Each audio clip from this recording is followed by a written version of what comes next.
Take a look at the stunning brushed steel. Notice the way the light catches that iconic green bezel and the perfectly smooth sweep of the second hand. If you know your watches, you recognize this immediately as the legendary Rolex Submariner, the Hulk to be exact, an absolute masterpiece of horology. Except, well, actually, scratch that. Because what we're looking at right now, it's a complete counterfeit, a total knockoff. Welcome to The Explainer. Today we're diving deep into the Rolex underground to figure out exactly why a massive new wave of luxury watch lovers are actively choosing replicas over the real deal. But before we get into the psychology of the buyer, we've got to address the elephant in the room.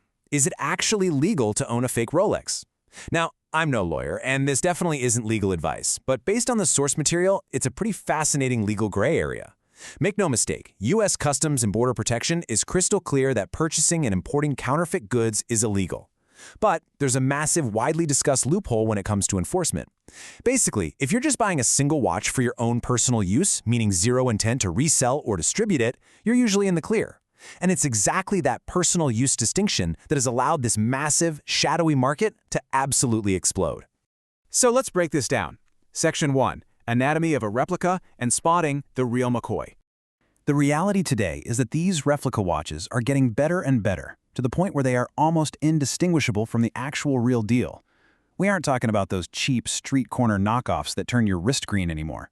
The counterfeit industry has evolved at lightning speed. It's like a giant puzzle they've finally cracked. Today, you've got distinct tiers of fakes. Sure, the low-grade junk is still out there, but then you have medium grade, and at the very top, these super high-quality, top-tier replicas. These things are literally disrupting the traditional luxury market, because honestly, unless you've got a seasoned horological expert right next to you with a jeweler's loupe, there is absolutely no way anyone is spotting the difference from a few feet away. Now, if you do want to play detective, what are the tells? Well, if you inspect a medium-grade replica really closely, there are a few dead giveaways. First up, the magnification over the date, the Cyclops lens, is usually a bit too strong or slightly distorted. Second, the oyster pearl at the top of the bezel kinda lacks that deep, authentic shine. Third, the dial itself might be fractionally smaller. But the absolute biggest giveaway for a medium-tier fake? The weight. An authentic Rolex uses incredibly dense, premium metals like 904L steel or platinum. The replicas? They're usually significantly lighter on the wrist. But don't get too comfortable, because the high-end replica manufacturers are getting so incredibly precise, they're even flawlessly stamping the Rolex crown on the dial, the clasp, and the case back.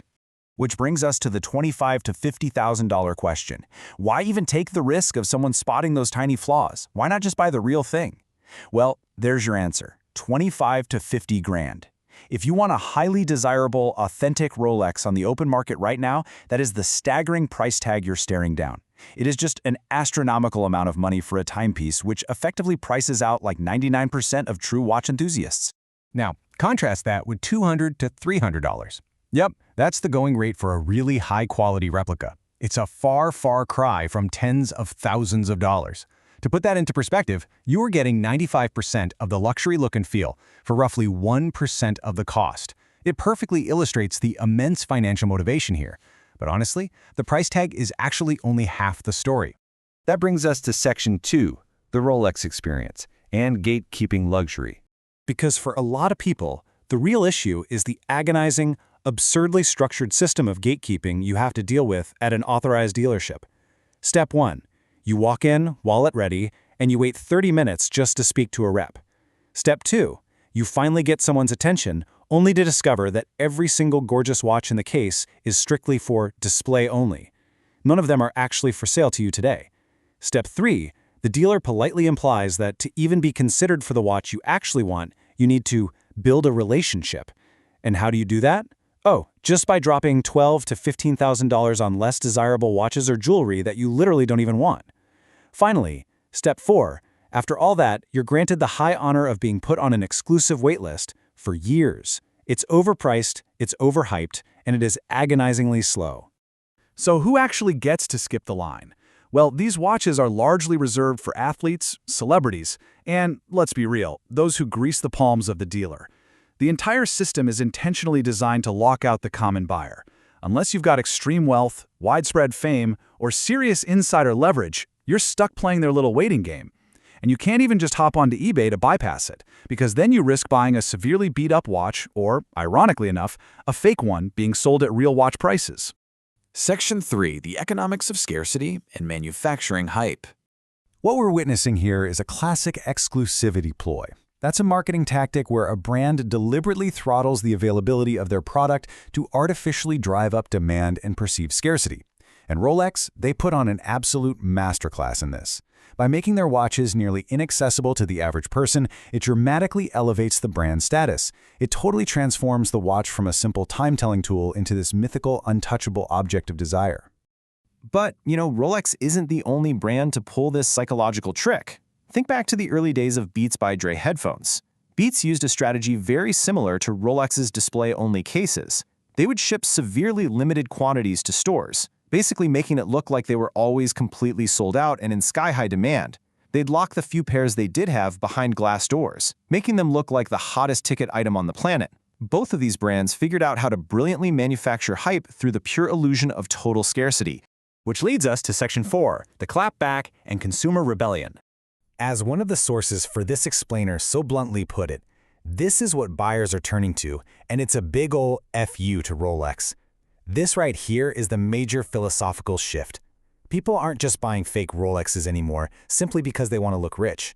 For a massive chunk of the market, it's actually a deliberate protest against Rolex's business practices. If consumers don't want to play the brand's games, if they totally refuse to spend $15,000 on jewelry they don't want just to earn a spot on a 5-year waitlist, they just bypass the system entirely. They buy the $200 replica to get the exact aesthetic they want, and they treat the purchase as a rejection of an artificially bloated market. It's their way of sticking it to the man. And to top the whole shebang off, we really need to dispel the old myth that a fake watch is just a useless, fragile piece of junk. Modern fakes are highly water-resistant and hold time better than ever before. It used to be that a replica would lose minutes a day and shatter if you washed your hands. Well, that's completely changed. Funnily enough, many authentic, high-end mechanical Rolexes are known to slightly lose or gain time themselves. As these replica factories upgrade to premium materials and highly precise clone movements, the functional gap between the fake and the genuine article is closing incredibly fast. So all of this really brings us to the ultimate question. Would you rock a replica Rolex? When you look at the stunning aesthetics of these modern counterfeits, factor in that perfectly reasonable $200 price tag, and compare it all to the agonizing, elitist, artificial scarcity of the authorized dealership experience, it forces you to make a really tough choice. Are you paying tens of thousands of dollars for the true prestige of horological history and craftsmanship, or are you just feeding a finely tuned marketing machine? With replicas getting better every single year, this consumer rebellion is absolutely for real. Thanks so much for joining me for this explainer. Keep questioning everything, and I'll see you next time.